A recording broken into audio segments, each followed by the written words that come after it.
আপনি কখনো জীবনে সূর্যোদয় দেখেছেন? কত প্রশান্তিদায়ক, কত শক্তিদায়ক হয়। মনের মধ্যে যেন একটা নতুন প্রেরণা দান করে, একটা নতুন উৎসাহ। কিন্তু যদি আপনি উঠতে দেরি করেন, তাহলে আপনি এই সূর্যোদয় দেখতেই পাবেন না। ঠিক এরকমই হয় আমাদের জীবনেও। সুযোগ সূর্যোদয়ের মতো। যদি আপনি আপনার জীবনে দরকারের চেয়ে বেশি অপেক্ষা করেন এই সুযোগের সদ্ব্যবহার করতে, তাহলে এই সুযোগ আপনার অপেক্ষা কখনোই করবে না, তা চলে যাবে। সেই জন্য এদের সামলে রাখুন। সঠিক সময় আসলে এই সুযোগের সদ্ব্যবহার করুন, নিজের কর্মকে সম্পূর্ণরূপে সার্থক করুন। এটাকে এক মুহূর্তের মতো দেখুন। যদি এরকম করেন, তাহলে জীবনও সূর্যোদয়ের মতোই হবে।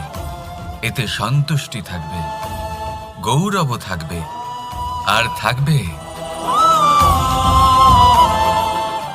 শান্তি। রাধা রাধা। আমরা জীবনে এমন অনেক মানুষকে চিনি যারা অত্যন্ত শক্তিশালী, নিজের পরীক্ষা দিতে কখনো পিছপা হন না, খুব কঠোর হন, আত্মপ্রত্যয়ী হন, কিন্তু তাও তারা সাফল্য পান না। কেন? কি কারণ হতে পারে এর? লৌহ মানবের মতো ব্যক্তিত্বের অধিকারী হওয়া সত্ত্বেও তারা সফলতা কেন লাভ করেন না? এবার এটার উত্তর তাদের ব্যক্তিত্বের মধ্যেই লুকিয়ে রয়েছে। লৌহ মানব, লোহা। আপনি কখনো লোহাকে দেখে থাকবেন, অত্যন্ত শক্তিশালী, অত্যন্ত কঠিন, কিন্তু শুধু তখনই যখন সেটা শান্ত থাকে, শীতল থাকে। তাকে উত্তপ্ত করুন, তা আর কঠিন থাকবে না। তার উপরে এক আঘাত করুন আর তার আকৃতি বদলে যাবে। বুঝলেন? যদি আপনিও জীবনে নিজের শক্তি দিয়ে, নিজের নিরন্তর প্রচেষ্টা দিয়ে বড় কিছু করতে চান, তাহলে সর্বপ্রথম একে শান্ত করে রাখুন, একে শীতল করে রাখুন। জীবনে যা পেয়েছেন তাতেই সন্তুষ্টি পেতে শিখুন। এই ক্রোধের তাপে নিজেকে বদলাবেন না। চিনতে শিখুন সেই চিন্তাগুলো যা ক্রোধ বাড়িয়ে দেয়, আর সেইগুলোকে শেষ করে দিন, নয়তো সেই রাগ আপনার পতন অবশ্যই ঘটাবে। রাধা রাধা। আমরা অনেকবার লোকের থেকে এই কথা শুনেছি, জীবনে যখনই ধন অর্জন করবে বাঁচিয়ে রাখবে। কি হয়, কঠিন পরিস্থিতিতে আপনার খারাপ সময় তা আপনার কাজে আসে। কিন্তু এই কথা কি 100% সত্যি? ভাবুন, এই সমস্ত ধন যে আপনি অর্জন করেছেন, তা কি আপনাকে সুস্বাস্থ্য দিতে পারবে? এই সমস্ত ধন কি আপনাকে সুখ এনে দিতে পারবে? পারবে না, তাই না? চলুন আমি আপনাকে একটা কথা বলি। পরমেশ্বর, ঈশ্বর, যদি এই ঈশ্বরের ওপর আপনি বিশ্বাস রাখেন, সর্বদাই ভালো কাজ করেন, সবার মধ্যে প্রেম ছড়িয়ে দেন, আর সবার জন্য শুধু ও শুধুমাত্র শুভকামনা করেন, তাহলে আপনার সাথে কখনো কোনো খারাপ হতে পারে না। তাই সময় বদলান, সময় বদলানোর উপকরণ নয়। আর ভালোবেসে বলুন, রাধা রাধা। অনেকবার আমাদের দৃষ্টিভঙ্গি এমন হয়ে থাকে যে আমাদের আসল সত্যের থেকে অনেকটা দূরে নিয়ে যায়। আমরা যেরকম দেখি সেরকম সবসময় হয় না। এবারে দেখুন না, আমরা মানুষেরা, আমাদের ভালো লাগে। আমরা কোথাও গেলাম, আমাদের স্বাগত জানানো হলো, আমাদের প্রশংসা করা হলো, কেউ আমাদের দিকে হাসি মুখে তাকালো, আমাদের ভালোবাসলো, আমাদের ভালো লাগে। কিন্তু যদি কেউ ক্রুদ্ধ হয়, কটাক্ষ করে, ব্যঙ্গ করে, তাহলে আমরা তক্ষুনি তাকে নিজের শত্রু ভেবে ফেলি, তার উপরে ক্রুদ্ধ হয়ে যাই। একটা কথা মনে রাখবেন, এই হাসি সবার জন্যই হয়। আপনি তাদেরকেও হাসি উপহার দিতে পারেন যাদের আপনি চেনেন, তাদেরও দিতে পারেন যাদের আপনি চেনেন না। ছোটদের দিতে পারেন, বড়দের দিতে পারেন, সবার জন্যই হলো এই হাসি। কিন্তু ক্রোধ, ক্রোধ তাদের উপরেই আসে যাদের আমরা জীবনে কখনো হারাতে চাই না, যাদেরকে আমরা অসম্ভব ভালোবাসি, যাদের জন্য আমরা আশা করি যে তাদের জীবনের পরবর্তী সময় সব সময় সুখময় হোক, উজ্জ্বল হোক। সেই জন্য আপনার জীবনের সমস্ত সেই ব্যক্তি যারা আপনার উপরে ক্রুদ্ধ হন, কটাক্ষ করেন, জরুরি নয় তিনি আপনার শত্রুই হবেন। হতে পারে সে হলো আপনার শুভাকাঙ্ক্ষী, যিনি আপনার শুধুমাত্র ভালোই চান, যিনি আপনার জন্য একটা সুন্দর ভবিষ্যৎ চান। সেই জন্য সব সময় মন দিয়ে অন্যের কথা বোঝার প্রয়াস করুন। আপনি জানতে পারবেন তাদের কর্মের ধর্ম কি হতে পারে, আপনি জানতে পারবেন তাদের ক্রোধের মর্ম কি হতে পারে। রাধা রাধা। জীবনের এই পথে এগোতে এগোতে আমরা কোথাও থেমে যাই, আমরা জানি না কেন। আমরা চেষ্টা করি যেন আমরা সামনে এগোতে পারি, কিন্তু এরকম হয় না। কি কারণ হতে পারে এর? আসুন আমি আপনাকে বোঝাই। মনে করুন আপনি কোনো রাস্তায় হাঁটছেন, আপনার পা মুচকে গেল, আপনি পায়ে আঘাত পেলেন। এখন এই আঘাত যদি আপনাকে পথ চলতে বাধা দেয়, তখন আপনি থেমে যান। যদি আপনার ভাবনা চিন্তা ক্ষুদ্র হয়, তাহলে আপনি জীবনে কখনোই এগোতে পারবেন না। ভেঙে যাওয়া কলম দিয়ে আপনি কখনো চিঠি লিখতে পারবেন না। ঠিক সেইভাবেই যদি আপনার মনে অন্যের জন্য হিংসা থাকে, তাহলে আপনি আপনার নিজের ভাগ্য লিখতেই পারবেন না। কাজের প্রতি আলস্য আপনাকে কখনো ধনী হতে দেবেই না, আর ধনের প্রতি লোভ তা আপনাকে কখনো মহান হতে দেবে না। ছোট একটা কথা, কিন্তু এ হলো অত্যন্ত গুরুত্বপূর্ণ। ভাবনা চিন্তা অবশ্যই করুন, আর বোঝার চেষ্টা করুন সেটা যা আপনি বুঝতে চান। হতে পারে আপনি এমন কোনো পথ খুঁজে পেলেন যার ফলে আপনি কোনো খারাপ পথে যেতে যেতে থেমে গেলেন, বা আপনি এমন কোনো অর্থ খুঁজে পেলেন যা আপনাকে মহান হবার পথে অগ্রসর করে দিল। রাধা রাধা। অহংকার এ হলো ছোট একটা শব্দ, কিন্তু এর প্রভাব অত্যন্ত বৃহৎ হয়ে থাকে। আর সব থেকে বড় সমস্যা হলো মানুষ আজ অবধি বুঝতেই পারেনি যে এই অহংকারের বাস্তব রূপ কিরকম। কেউ একে গর্বের নাম দেন, কেউ একে আত্মসম্মানের নাম দিয়ে থাকেন, এবং কোথাও একটা এমন সময় চলে আসে যখন সময় এই অহংকারকে ভেঙে খান খান করে দেয়। আর তখন না গর্ব আপনাকে বাঁচাতে পারে, না আপনার আত্মসম্মান। এখন যদি আপনাকে উদাহরণ দিই, তাহলে যেখানে আপনি বসে আছেন সেই ঘরেই ওপরে তাকান, সেই ছাদের দিকে। যদি এই ছাদ অহংকার করতে থাকে যে দেখো আমি তো সব থেকে উঁচু জায়গায় আছি, আমার চেয়ে ওপরে আর কেউ নেই, আমি এই ঘরে থাকা সমস্ত ব্যক্তিকে ছায়া প্রদান করি, যদি এই অহংকার এসে যায় তাহলে কি? একবার ভেবে দেখুন, যদি পরের দিন তার উপর আরো একটা তলা বানিয়ে দেওয়া হয় তাহলে কি? এই ছাদ যার নিজের উঁচু হবার অহংকার ছিল, যে সব থেকে ওপরে ছিল, সে এবার পায়ের তলায় চলে এসছে। এটাই হয়ে থাকে। মনে কখনোই অহংকার পোষণ করবেন না। যদি মনের মধ্যে কিছু রাখতে চান তাহলে প্রেমের ভাব রাখুন, স্নেহ রাখুন। এই অহংকারকে আপনি যা ইচ্ছে নাম দিন, গর্ব হোক, আত্মসম্মান হোক, এর দ্বারা আপনার কোনোভাবেই কোনো লাভ হবে না। তাহলে এই অহংকারকে ত্যাগ করুন আর আমার সাথে ভালোবেসে বলুন, রাধা রাধা। একটা সিদ্ধান্ত। এই জীবনে একটা সিদ্ধান্তের গুরুত্ব কি হতে পারে তা কখনো ভেবে দেখেছেন? একটা সিদ্ধান্ত সেই ভিত্তি হতে পারে যা আপনার পুরো জীবনকে বদলে দিতে পারে, এই সমস্ত সংসারকে বদলে দিতে পারে, ভবিষ্যৎ বদলে দিতে পারে।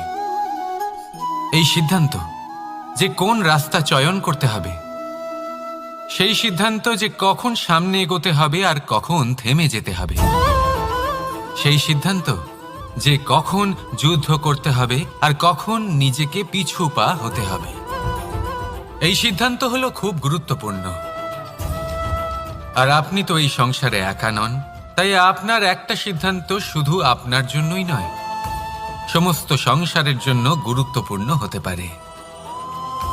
এবার এই সিদ্ধান্ত আপনারই হবে। ভাবনা চিন্তা করে নেবেন, সাফল্য পাবেন। রাধা রাধা। ভবিষ্যৎ।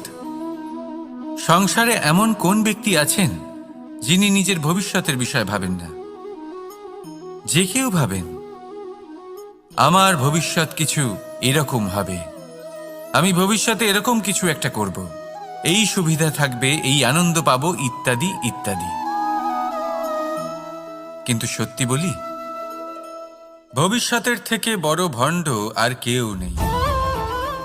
ভবিষ্যৎ আপনাকে ছেড়ে চলে যাবে, আপনি জানতেও পারবেন না। ভবিষ্যৎ আপনার থেকে আপনার বর্তমান কেড়ে নেবে। অনেক সময় আমরা ভবিষ্যতের বিষয় ভাবতে থাকি, দুশ্চিন্তা করতে থাকি, ভবিষ্যৎ দিয়ে নিজেকে এতটাই ঘিরে ফেলি যে বর্তমান কি তা ভুলেই যাই, তার বোধই আমাদের থাকে না। ভাবুন, ভবিষ্যৎ কি? ভবিষ্যৎ হলো সেটাই যা এখনো পর্যন্ত ঘটেনি। বর্তমান হলো সেটা যা এখন ঘটছে। তাহলে যা এখনো ঘটেইনি তার বিষয়ে দুশ্চিন্তা করে নিজেকে ব্যতিব্যস্ত কেন করছেন? এই বর্তমান, এটাই হলো গুরুত্বপূর্ণ। এর উপরে সমস্ত ভাবনা কেন্দ্রীভূত করুন। মনে লক্ষ্য অবশ্যই রাখুন, কিন্তু পুরো মনোযোগ শুধু বর্তমানে থাকবে। এই বর্তমানকে যদি সামলে নিতে পারেন, তাহলে আপনার ভবিষ্যৎ এমনি উজ্জ্বল হয়ে উঠবে। তাহলে আসুন আমার সাথে ভালোবেসে বলুন, রাধা রাধা। সময়। কথায় আছে, আমাদের জীবনের প্রত্যেক মুহূর্ত স্বর্ণর মতো হয়। এবার হয় আমরা একে নিজেদের কাছে রাখতে পারি বা একে আমরা চলে যেতে দিতে পারি, কারণ এই ছোট ছোট মুহূর্তই আছে যা আমাদের জীবনকে গড়ে তোলে। এখন এই জীবন কেমন হবে তা আমাদের উপর নির্ভর করে। যদি আপনি একটা মুহূর্তের যত্ন না নেন, যদি আপনি এক মুহূর্ত ভালো না বাসেন, যদি আপনি এক মুহূর্ত স্নেহের আনন্দ না উপভোগ করতে পারেন, তাহলে দেখতে দেখতেই আপনার সমস্ত সময় নষ্ট হয়ে যাবে, আপনি জানতেও পারবেন না। অর্থাৎ এই সময় স্বর্ণ হতে পারে না। তবে আমরা একে স্বর্ণ বানিয়ে নিতে পারি আমাদের চেষ্টার মাধ্যমে। এই সময় শুধু একটি লাঙল যা মাটির সাথে লড়াই করতে পারে, আর কিছু নয়। একটা অত্যন্ত গুরুত্বপূর্ণ কথা মনে রাখবেন, আপনার কাছে শুধু সময় আছে। এবার আপনি এটা দিয়ে স্বর্ণ বানাবেন না ঘুমিয়ে স্বপ্ন দেখে একে নষ্ট করবেন, সিদ্ধান্ত আপনারই। রাধা রাধা। ভগবান। প্রত্যেক কঠিন পরিস্থিতিতে এই নামই আছে যা আমাদের উপায় দিয়ে থাকে। ব্যক্তি যান, ভগবানের পুজো করেন, আরাধনা করেন, ব্রত পালন করেন, মন্দিরে যান, পুজো পাঠ করেন, ভগবানকে জাগিয়ে তোলেন। আর তারপর শুরু হয় সমস্ত প্রশ্ন। হে ভগবান, আমার সাথে এরকম কেন হচ্ছে? কেন আমারই জীবনে এত দুঃখ আছে? আমি কিভাবে এর সম্মুখীন হব? আমাকে কেন এত কষ্ট ভোগ করতে হচ্ছে? হে ভগবান, আমি কি করব? আমাকে সাহায্য করুন, কোনো রাস্তা দেখান।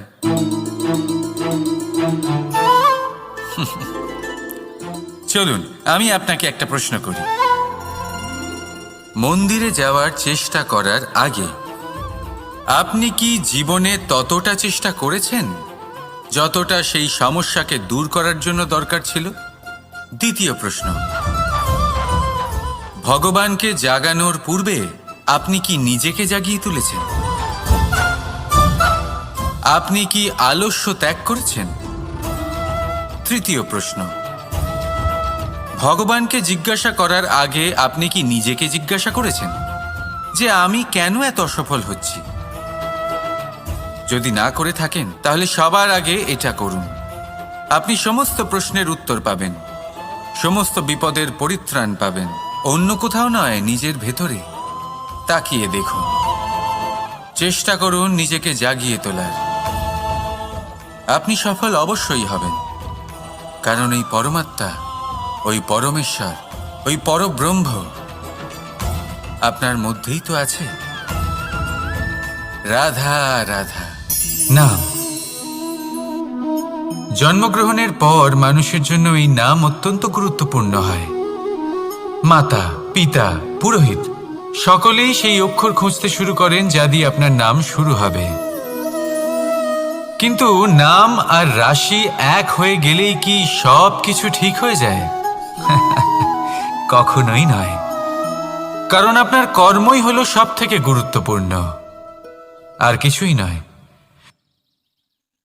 দেখুন, এই নিয়তিও আপনার কর্ম অনুযায়ী আপনার ভবিষ্যৎ সুনিশ্চিত করে। যদি আপনাকে উদাহরণ দিই তাহলে ভাবুন, একদিকে ছিলেন রাম আর অন্যদিকে রাবণ। দুজনেরই নাম শুরু হয় র দিয়ে, কিন্তু একজন পেলেন এক ভয়ানক পরিণতি আর অন্যজন সমগ্র সংসারের মনে চিরস্মরণীয় হলেন। তাহলে মনে রাখবেন, নাম নয়, কর্মই হলো শ্রেষ্ঠ। আর যদি তা শ্রেষ্ঠ হয় তাহলে আপনার নাম এমন স্থানে পৌঁছবে যা সংসারের কেউ মুছে ফেলতে পারবে না। তাহলে আসুন আমার সাথে ভালোবেসে বলুন, রাধা রাধা। অনেক সময় যখন আমরা কর্ম করি, সাফল্য লাভ করি, কঠিন পরীক্ষায় উত্তীর্ণ হই, বড় কাজ করি, আমাদের মনে হয় এই সংসার আমাদের একটু প্রশংসা করুক, ভালো লাগে। অনেকবার মনে হয় এটা হলো আমাদের কর্মের ফলই বটে, আমরা আনন্দ পাই। কিন্তু যখন আমরা এই প্রশংসা পাই না, তখন কি হয়? আমরা দুঃখী হয়ে যাই, ভেঙে পড়ি। মনে হয় যেন আমার জন্য কেউ চিন্তাই করে না। এমন মনে হয় যেন আমাদের আনন্দে অন্য কেউ আনন্দই পায় না। অনেক রকম ভাবনা আসে। কিন্তু আমি আপনাকে একটা প্রশ্ন করতে চাই, আপনি যে কাজই করেন না কেন, যে কর্মই করেন না কেন, তা কি শুধুমাত্র প্রশংসার জন্য করেন? যদি এরকম হয়ে থাকে তাহলে সেই ভাবনা এক্ষুনি ত্যাগ করুন, কারণ এই প্রকৃতি আমাদের অন্য শিক্ষা দেয়।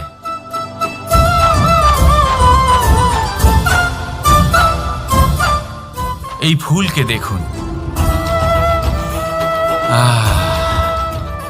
এই যে ফুলের সুবাস, যা আমার মনকে উচ্ছ্বসিত করে তোলে, মনে শক্তির সঞ্চার করে, এই সুগন্ধ। কিন্তু ভেবে দেখুন, ফুলের কিন্তু এই কাজ করার জন্য কোনো প্রশংসারই প্রয়োজন হয় না। এটাই হলো প্রকৃতির শিক্ষা। যিনি সৎ হন, সৎকর্ম করেন, তার কোনো প্রশংসার প্রয়োজন হয় না, কারণ ওনার কর্মই হলো ওনার সুবাস। মনে রাখবেন, আতর নকল ফুলে দেওয়া হয়, প্রকৃত ফুলের তার কোনো প্রয়োজন হয় না। সেইভাবেই আপনিও কর্ম করতে থাকুন শুভ চিন্তা নিয়ে। এই মনকে সবসময় শান্ত রাখুন, স্বচ্ছ রাখুন। যদি এরকম করেন তাহলে আপনার কর্ম এমন সুবাস ছড়াবে যে আপনার জীবনে শুধু এবং শুধুমাত্র আনন্দই থাকবে। তাহলে এই আনন্দ সহকারে বলুন, রাধা রাধা। এই সংসারে এমন কোনো পর্বত নেই যা এতটাই উঁচু যে মানুষ তার শিখরে পৌঁছতে পারবে না, তাকে অতিক্রম করতে পারবে না। এই সংসারে এমন কোনো সাগর নেই যা কিনা এতটাই গভীর যেখানে মানুষ তার তলদেশে পৌঁছে ফিরে আসতে পারবে না। একটা ছোট্ট বরফের টুকরো পর্বতের শিখরে গলে গিয়ে বইতে থাকে, আর দেখতে দেখতেই তা মহানদী গঙ্গায় পরিবর্তিত হয়। এর কারণ কি?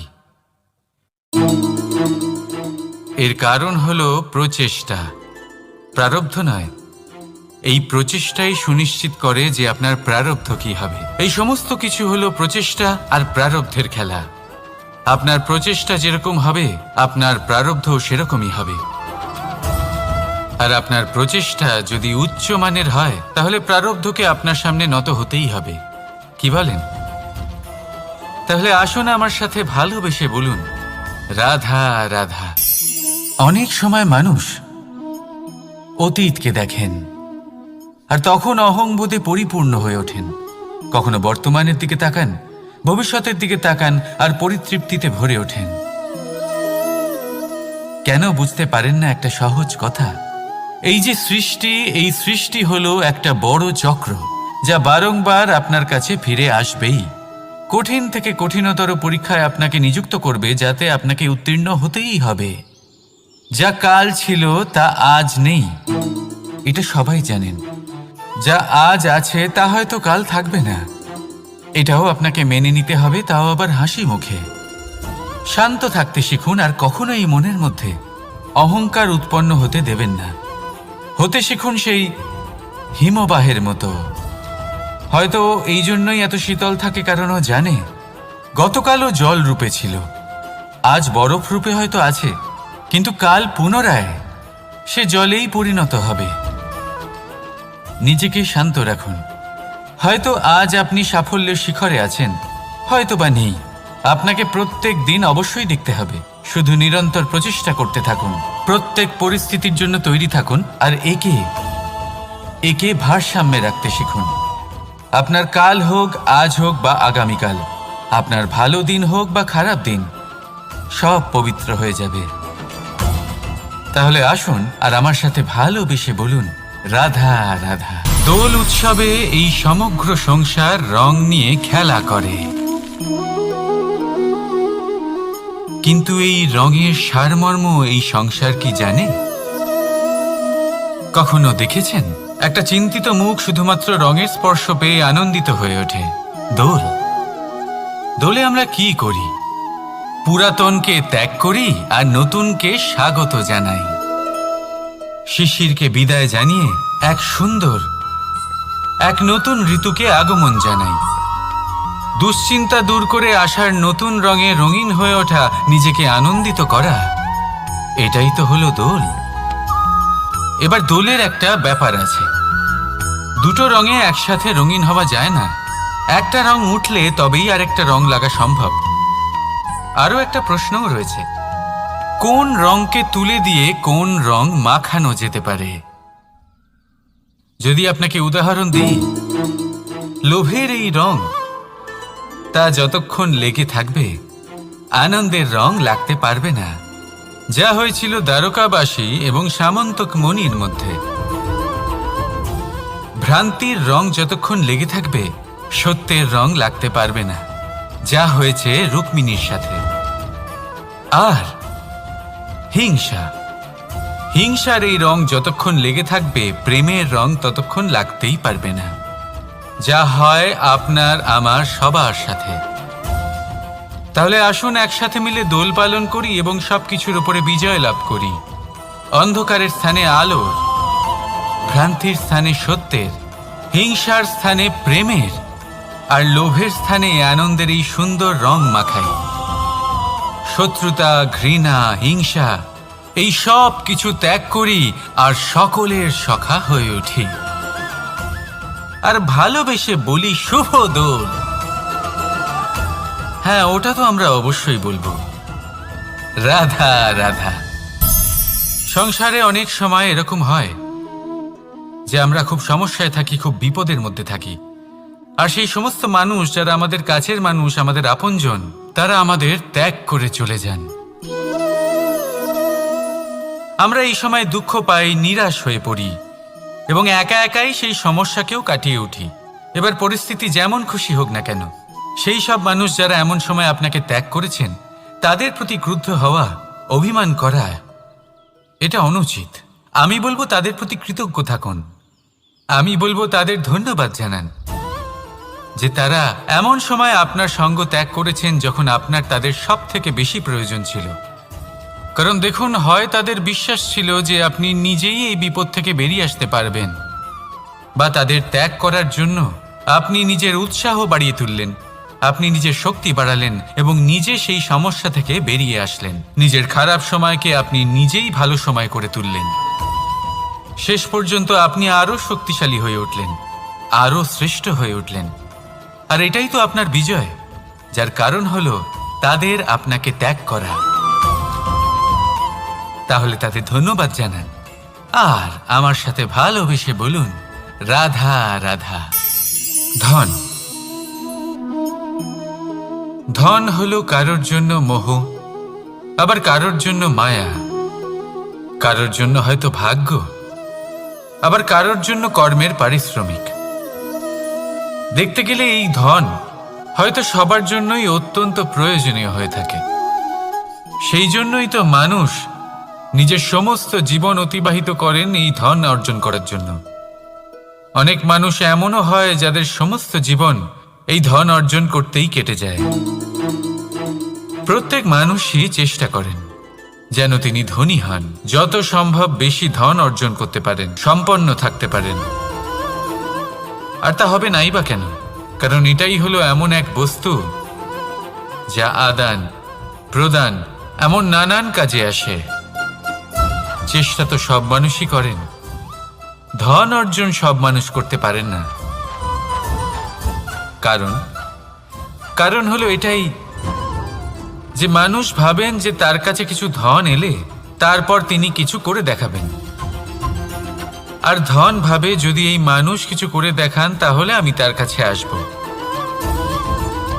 সেই জন্য কিছু করে দেখান, এমন শ্রেষ্ঠ কাজ করে দেখান যাতে ধন নিজেই আপনার কাছে ছুটে আসে। যদি আপনি ধন লাভের আশায় ছোটেন তাহলে আপনি নিজের সন্তোষ ভাব হারিয়ে ফেলবেন। কিন্তু এই সম্পত্তি যদি আপনার কাছে ছুটে আসে তাহলে আপনাকে মহান বলা হবে। সেই জন্য কাজ করুন, শ্রেষ্ঠ কাজ করে দেখান, দেখবেন এই ধন ফলস্বরূপ আপনার কাছে আসবেই আসবে। তাহলে আসুন আমার সাথে ভালোবেসে বলুন, রাধা রাধা। আমাদের মনে সবসময় একটা প্রশ্ন এসেই থাকে, এই জীবন যা কিনা ঈশ্বর আমাদের দিয়েছেন, একটা জীবন। ঈশ্বর এক আত্মা দিয়েছেন পৃথিবীতে বাঁচার জন্য। যতদূর আমরা জানি আমাদের কাছে একটাই জীবন রয়েছে। আমরা ভাবি এই জীবন গুছিয়ে কিভাবে রাখা যায়। প্রত্যেক মানুষ ভাবেন যে আমি কি করি যাতে এই জীবনকে গুছিয়ে রাখা যায়, কিরকম কর্ম করব, কিরকম পুণ্য করব, কি ধরনের শাস্ত্র পড়ব যাতে আমি সেই জ্ঞান অর্জন করি যাতে জীবনটা সুন্দর করে তুলতে পারি। আমাদের সমগ্র জীবন কেটে যায় এই প্রশ্নের উত্তর খুঁজতে, সেই শাস্ত্র অধ্যয়ন করতে। এমন অনেক মানুষ তাও বুঝতে পারেন না। আসুন আজ আমি আপনাকে একটা সহজ কথা বলি, যার দ্বারা আপনি নিজের জীবন সুন্দর করবেন। জীবন, জিহ্বা, এদের দুজনেরই হলো একটাই রাশি। জিহ্বা অর্থাৎ আপনার কথা, এই কথাকে সংযত রাখুন, একে সুন্দর করে তুলুন, মধুর কথা বলুন, যতটা সম্ভব একে নিয়ন্ত্রণে রাখুন। আপনার জীবন সুন্দর হয়ে উঠবে। কারণ এই শব্দ হয় অত্যন্ত শক্তিশালী। এটা হলো এমন এক বন্ধন যা আপনার সামনের মানুষকে আপনার ব্যক্তিত্বের সাথে জুড়ে দিতে পারে। তাই এই শব্দ সংযত রাখুন, একে সুন্দর করে তুলুন। আপনার জীবন আপনা থেকেই সুন্দর হয়ে উঠবে। আর আসুন এই মধুর সুন্দর অনুভূতি দিয়ে বলুন, রাধা রাধা। জীবন, এই জীবন আসলে কি?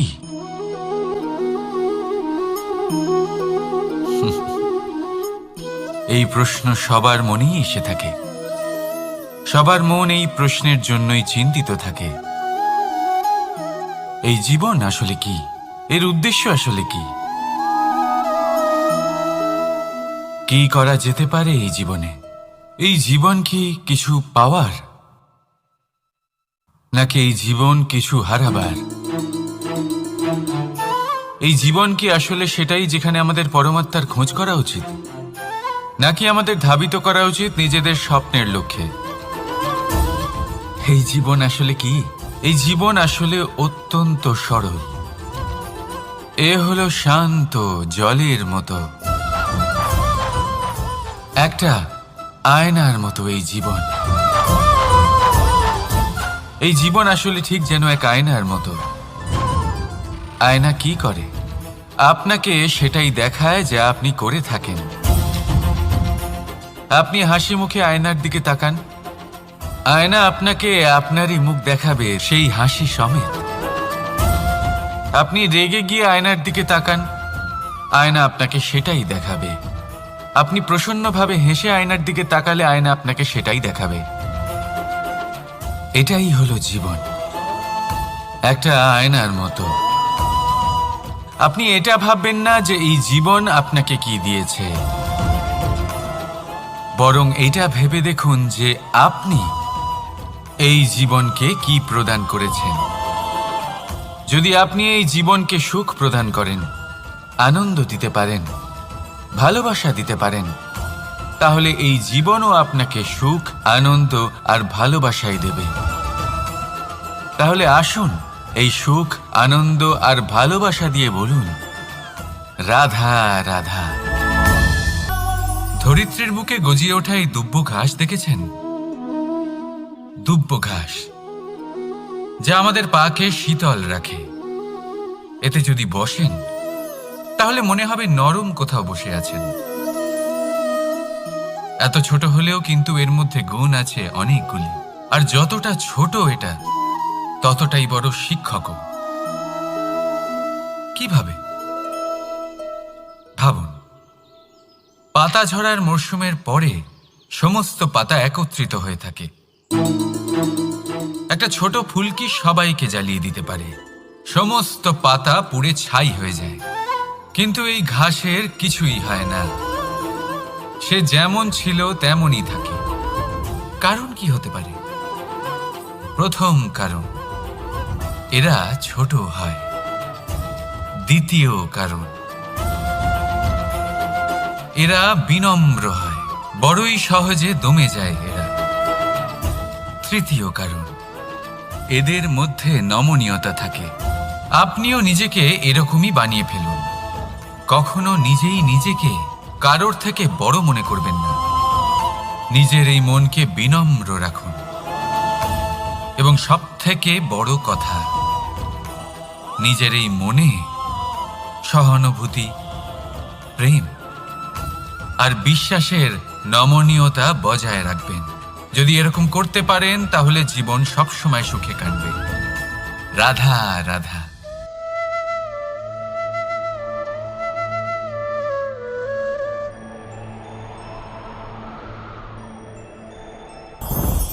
লোভ আপনার অন্তরের আরো একটা শত্রু। দেখতে গেলে এটা একটা শব্দ, একটা সংস্কৃত শব্দ। লব ধাতু থেকে উৎপন্ন হয়েছে। এর অর্থ কিছু লাভ করা। কিছু লাভ করা অনুচিত নয়, আরো কিছু লাভ করাও অনুচিত নয়, কিন্তু সব থেকে বেশি আমিই লাভ করব। আমি আরো চাই, আরো বেশি চাই, আরো বেশি পেতে চাই। এটাই হলো লোভ। আর এই লোভ যখন গ্রাস করে তখন আপনি যা পেতে চান, সে ধনই হোক বা মানই হোক, তা অর্জন করার জন্য মানুষ যে কোনো স্তরে পৌঁছে যেতে পারে। যদি মানুষ ধন অর্জন করতে চান তাহলে তার জন্য তারা অধর্মের পথেও চলতে পারেন। যদি সম্মান অর্জন করতে চান তাহলে অন্য মানুষকে ছোটও করতে পারেন। শেষ পর্যন্ত আপনার এটা মনে হতে পারে যে যদি একটু অল্পই প্রাপ্ত করতাম, কিন্তু ভালোবেসে প্রাপ্ত করতাম, এই জীবন আরো অনেক বেশি সুখী হতো। লোভ আপনার জীবনে, আপনার মনে কখন যে প্রবেশ করবে সেটা আপনি জানতেও পারবেন না। তাই এটা চিনতে শিখুন আর তৎক্ষণাৎ জীবন থেকে বাইরে ফেলে দিন। যা কিছু লাভ করতে চান তা ভালোবেসে লাভ করুন, আর সেই ভালোবাসার সাথেই বলুন, রাধা রাধা। জীবনে ক্ষমা চাওয়া তাও কিছুটা সহজ, ক্ষমা করতে পারা অত্যন্ত কঠিন। ক্ষমা, 2 অক্ষরের এই শব্দ হতে পারে, কিন্তু অত্যন্ত বড় এই শব্দ, অত্যন্ত গুরুত্বপূর্ণ এই শব্দ। কখনো কখনো অন্য কাউকে ক্ষমা করে দেওয়া তাও কিছুটা সহজ কাজ, কিন্তু নিজেকে ক্ষমা করতে পারা অত্যন্ত কঠিন হয়ে দাঁড়ায়।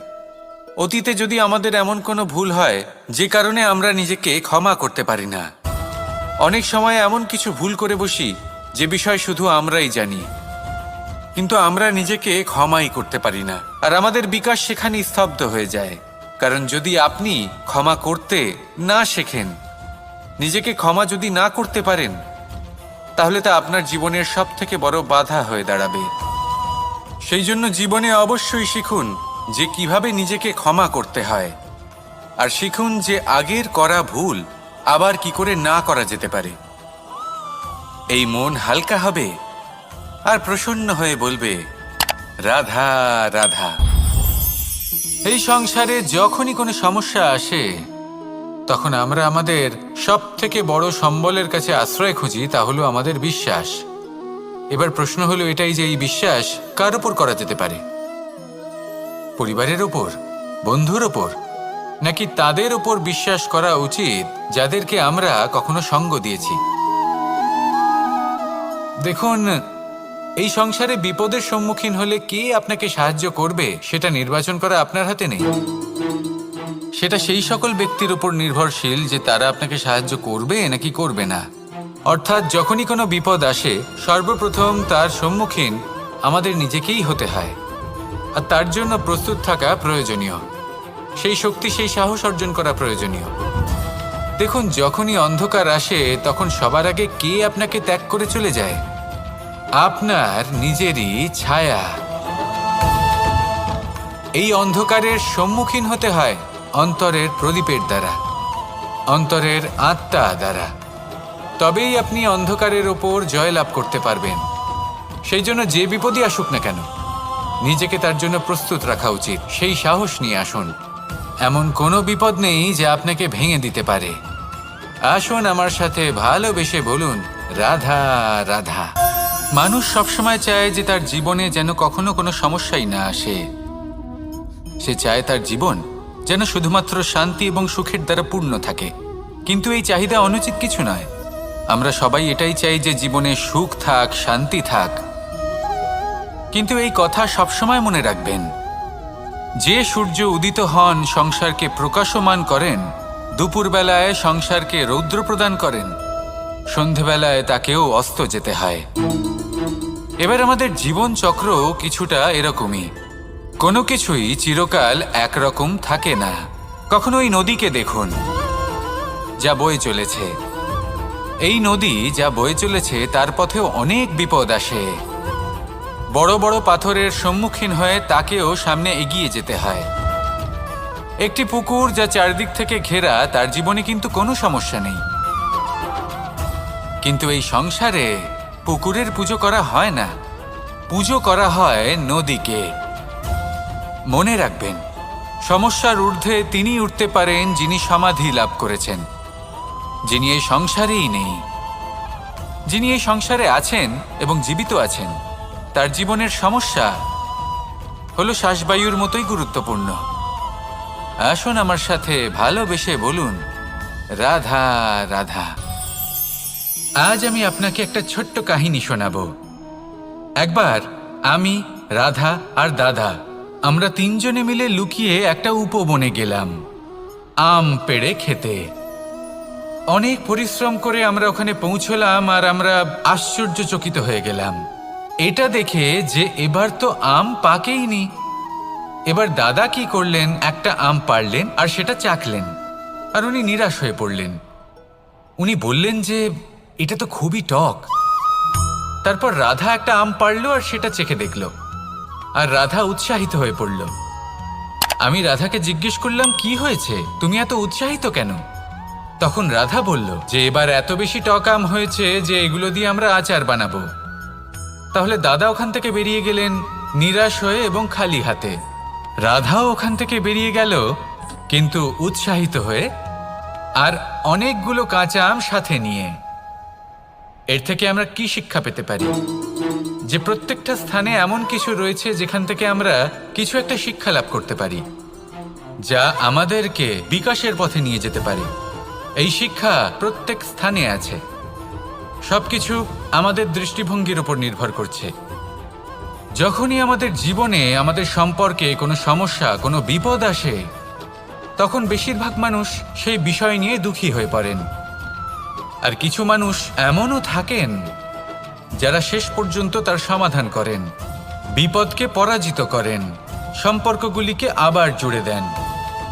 যদি আপনি সুখের খোঁজ করেন তাহলে আপনি সুখ অবশ্যই পাবেন, প্রসন্নতা অবশ্যই পাবেন। যদি আপনি দুঃখ খোঁজেন তাহলে দুঃখ অবশ্যই পাবেন। এবার আপনি কি খুঁজতে চান সেই চয়ন আপনারই। আসুন আর আমার সাথে ভালোবেসে বলুন, রাধা রাধা। কখনো কোনো প্রজাপতিকে উড়তে দেখেছেন? কি সুন্দর উড়ে বেড়ায় সে, এক ফুল থেকে অন্য ফুলে, এক পাতা থেকে অন্য পাতার ওপর। কিন্তু সে কিভাবে উড়তে শেখে কখনো ভেবেছেন? জন্ম থেকেই কিন্তু প্রজাপতির ডানা থাকে না। ও কিন্তু ছোট্ট একটা ডিমের আকারে জন্ম লাভ করে। তারপর সেই ডিমটি ভেঙে একটি কীট বাইরে আসে। আস্তে আস্তে সে বড় হয়, ওর শক্তি বৃদ্ধি পায়। তারপর সে সেই কীট দশা ত্যাগ করে নিজের ডানাগুলি মেলে। এই প্রক্রিয়া তার কাছে সরল নয়, অত্যন্ত যন্ত্রণাদায়ক প্রক্রিয়া, কিন্তু সে সেই যন্ত্রণা মেনে নেয়। আর তারপর আস্তে আস্তে সে উড়তে শেখে। শুধুমাত্র আকাশে উড়ে বেড়ায় তা নয়, আমাদের মনের মাঝে উড়ে বেড়ায়। এবার এই ডিম থেকে প্রজাপতি হয়ে ওঠার যে যাত্রা, এটা যতটা কঠিন, ততটাই কঠিন হয় এই সংসারে শ্রেষ্ঠ কর্ম করা, ততটাই কঠিন হয় এই সংসারে মহান হয়ে ওঠা। সেই জন্য প্রয়োজনীয় প্রচেষ্টা এবং সময়। নিরন্তর প্রচেষ্টা করতে থাকুন, পর্যাপ্ত সময় নিন, এবং আপনি নিজেকে এই আকাশে উড়ন্ত অবস্থায় পাবেন। আসুন আমার সাথে ভালোবেসে বলুন, রাধা রাধা, রাধা রাধা। আপনারা হয়তো ভাবছেন কি আশ্চর্য ব্যাপার, প্রত্যেকবার আমি কথা শেষ হওয়ার পরে রাধা রাধা বলি। এইবার আমি আগেই বলে দিলাম। কারণটা কি? কারণ হলো অত্যন্ত বিশেষ। প্রত্যেকবার কথা সমাপ্ত হবার পরে আপনাদের সবার মধ্যে ভালোবাসা বিতরণ করতে চাই, তাই রাধা রাধা বলি। কিন্তু এইবার এই নতুন এবং বিশেষ সূত্রপাতে প্রথমে প্রেম বিতরণ করা অত্যন্ত আবশ্যক। এবার একটা বিষয় আছে যা জানেন হয়তো সকলেই, কিন্তু বুঝতে খুব কম জন পারেন। এই প্রেম, এই আনন্দ, এই সকল কিছুর সূত্রপাত হয় নিঃস্বার্থ আবেগের দ্বারা। ঠিক যেমন একজন মাতাকেই দেখে নিন। যখনই একজন মাতা সন্তানকে জন্ম দেন, তখন এই সংসার ভুলে যায় যে তার জন্য এটা একটা নতুন জন্ম। কারণ একজন নারী তখন একজন মাতৃরূপে নতুনভাবে জন্ম নেন। একজন নারী স্ত্রী ও গৃহবধূ রূপে কিছু অধিকার লাভ করে থাকেন, কিন্তু তিনি যখন মা হয়ে যান তখন তিনি শুধুই দান করতে শেখেন। নিজের সন্তানের জন্য কত কিছুই না করেন, তাকে বাৎসল্যের সাগরে ভাসিয়ে নিয়ে যান। এই সংসারে রাজকুমার জন্ম নিতেই পারেন, তাকে রাম এবং লক্ষ্মণ কিন্তু মায়েরাই বানিয়ে তোলেন। একজন গোয়ালা জন্ম নেয়, তাকে দ্বারকাধীশ একজন মাই বানিয়ে তোলেন। পিতা হলেন সেই পর্বত যার একটা অংশ হলো তার সন্তান, কিন্তু মা হলেন সেই শিল্পী যিনি একটা পাথরকে খোদাই করে এমন এক মূর্তি গড়ে তোলেন যাকে সকলে পূজনীয় মনে করেন। তাহলে স্মরণ করুন সেই সকল মুহূর্ত যেগুলি আপনি নিজের মাতার সাথে অতিবাহিত করেছেন। অনুভব করতে পারবেন যে কিভাবে এক মুহূর্তেই এই মন প্রফুল্ল হয়ে ওঠে। এবারের কারণ কি? এর কারণ হলো এই জীবনের আসল দ্বারই হলো মমতা।